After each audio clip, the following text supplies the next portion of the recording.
Giving an old piece of furniture a fresh makeover doesn't need to be complicated and really shouldn't be overwhelming for those who don't have experience with it. If you've got an older piece that you've been thinking about updating with a simple coat of paint, but you're not sure what to do or where to start, that's what we're going to cover here. Hello, my furniture friends. Katie here from Salvaged by K. Scott. Welcome to my new little garage office. I am a full-time furniture flipper with tons of experience painting and occasionally unpainting all kinds of worn out and outdated furniture pieces that have either been left out at the curb for trash pickup or dropped off at the thrift store, like this little desk. Usually I use a lot of kind of expensive materials and some fancy tools with my refinishing, but today I'm taking things right back to basics so that I can show you just how easy it can be to create a really good looking and durable finish, specifically on laminate furniture like this desk,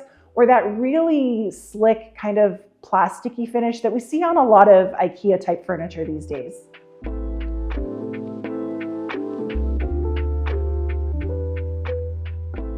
So I picked up this little desk from the thrift store for $20 because to me, it's the perfect candidate for an easy painted makeover. It's in good condition structurally and finish-wise, and it's nothing too valuable or particularly desirable as it is.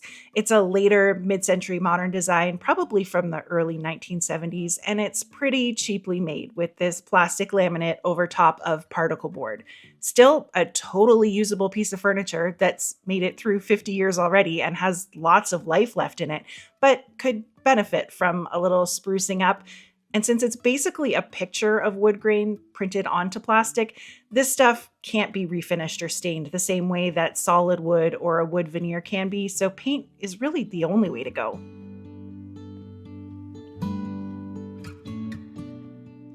The first thing I need to do before I even think about paint is prep.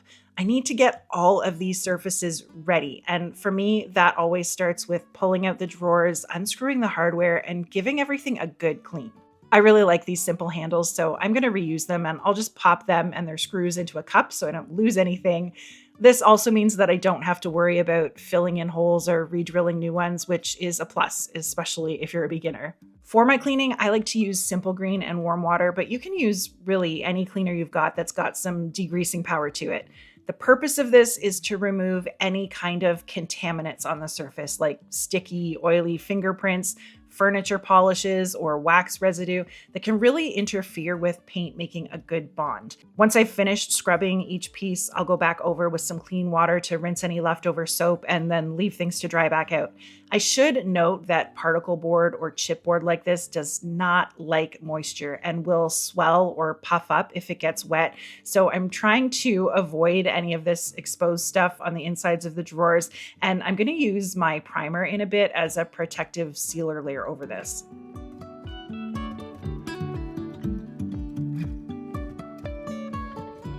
This doesn't have any scratches or dents that need to be filled in with wood filler, but if you did have any repairs like that you wanted to make, now would be the time to do it. It is a little wobbly though, so I'm going to pop it up onto my workbench. I think I just need to tighten up these legs a bit.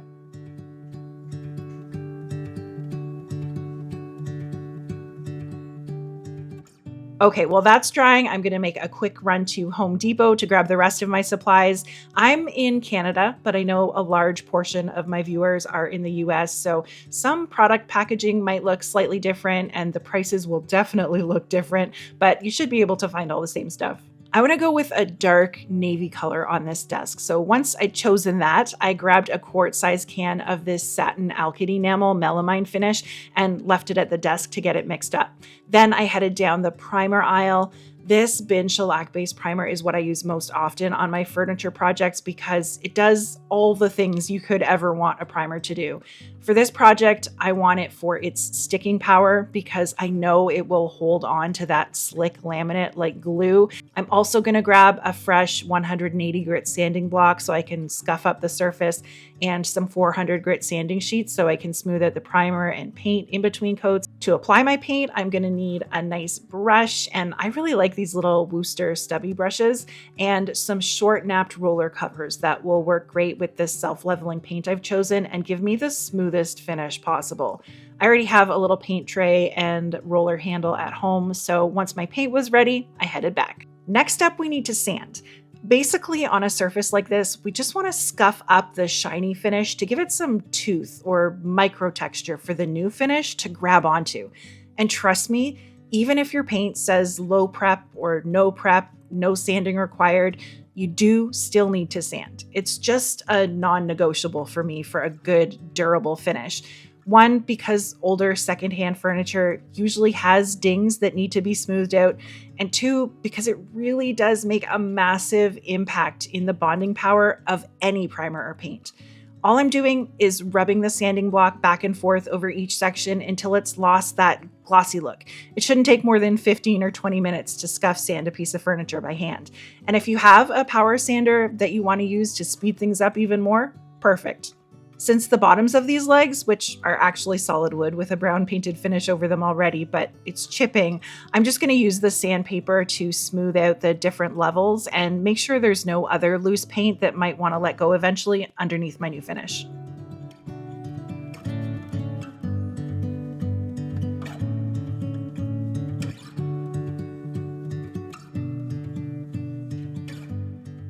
Now that everything is scuffed, I'm going to clean up all the dust that made with a dry microfiber cloth.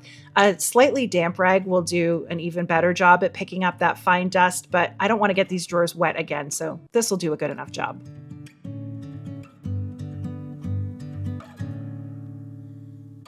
Now, you should put down some sort of paper or drop cloth to protect your floors or anything else around you that you want to protect from getting messy if you're working inside.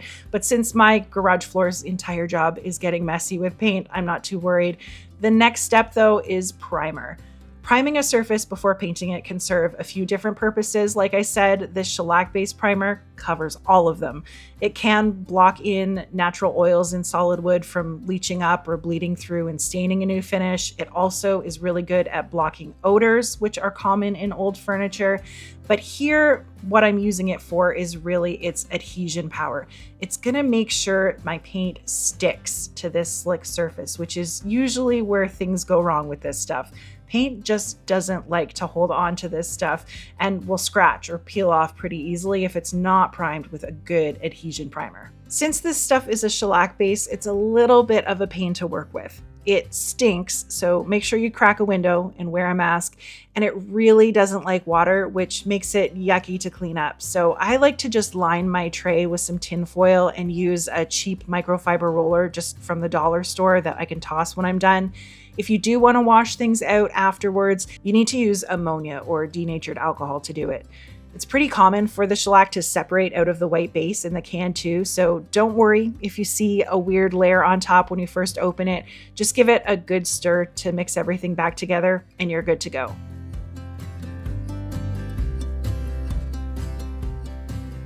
I don't usually recommend painting the insides or sides of drawers because it can interfere with how they function. But for this piece specifically, I want to make sure that this exposed particle board is totally sealed in and won't be able to absorb any moisture.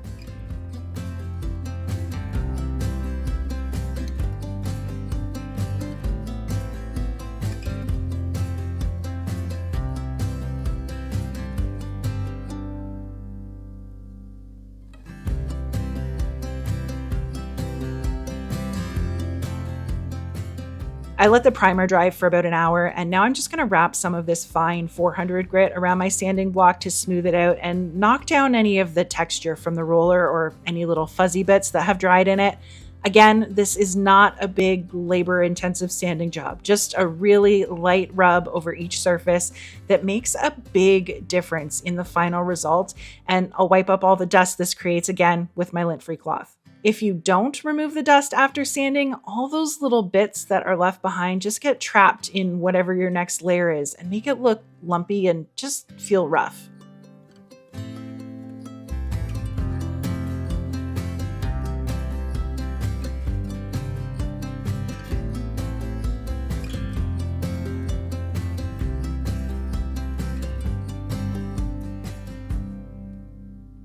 I popped down a bit of paper on the floor because I know that I am a messy brusher, but now we are finally ready for paint.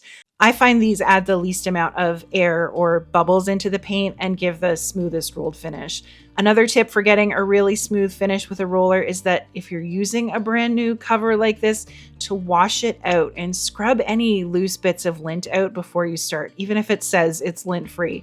And I'm just going to squeeze out as much water as I can with a paper towel before I load this up with paint.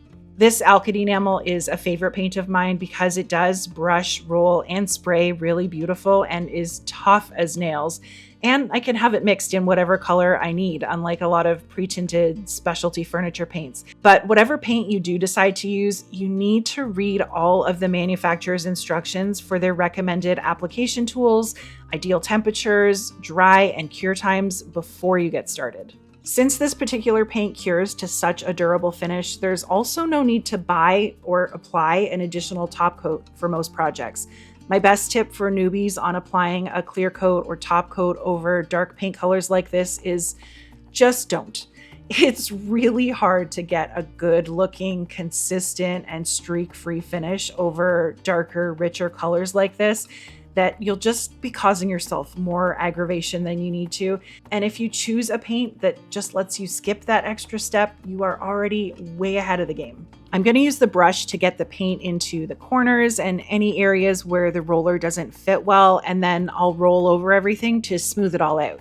You want to have enough paint on your roller that you can spread it out, but not so much, again, that it's splattering or dripping as you go. Another nice thing about this paint is it's got a bit of a longer open time, which means you have some more time to work with it before it starts to level itself out and dry. That said, you don't want to overwork your paint, because if you just keep rushing or rolling through it and it does start its drying process, you're going to end up creating a lot of brush marks and roller texture that is not what we want. I like to just get the paint onto each surface, cover them one surface at a time, and then just roll back over it once with barely any pressure on the roller to smooth out the lap lines, and then I leave it alone and let it do its thing.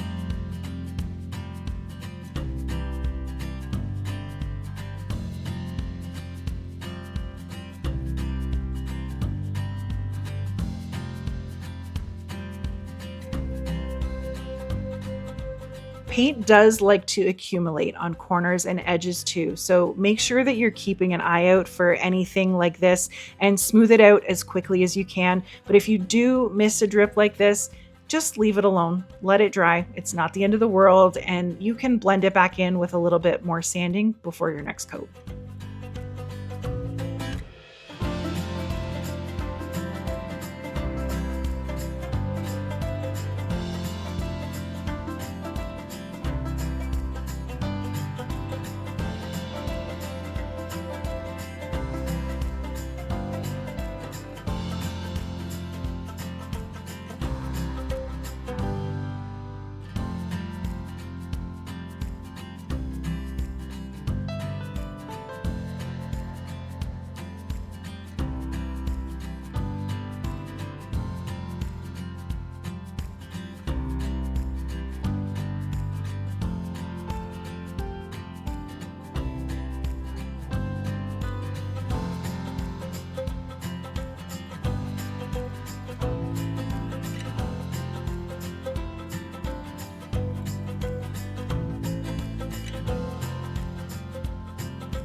The first coat of paint will always look terrible.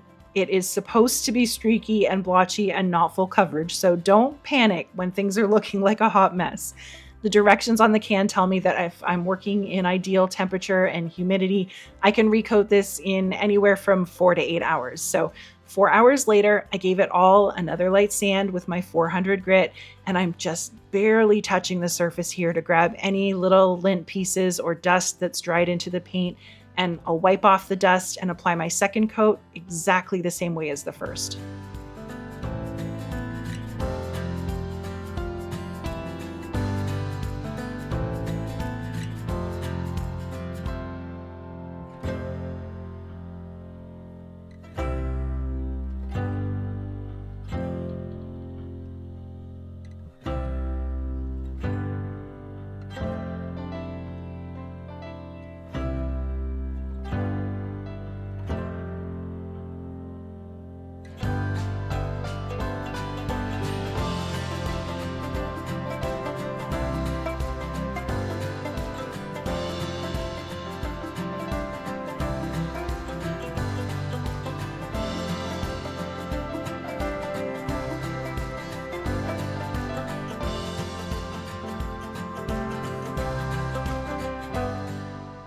I still have a couple of little spots on the legs and a few panels where I can see a bit of the white primer peeking through. So I'm going to go ahead, give it one more sand and add one more coat over everything.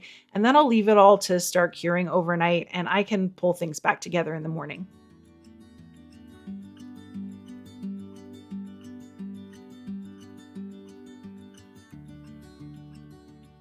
To clean up these handles, I'm going to let them soak in a little bath of some plain white vinegar and boiling hot water from the kettle to help break up the dirt and tarnish that's on them. And once the water cools off enough for me to stick my hands in it, I'll scrub them down with an SOS pad.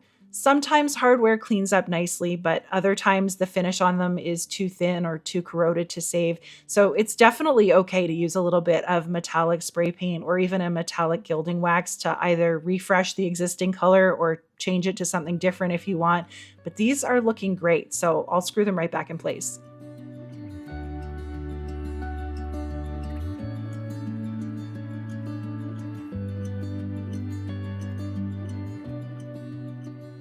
And we're done. That wasn't too hard, right?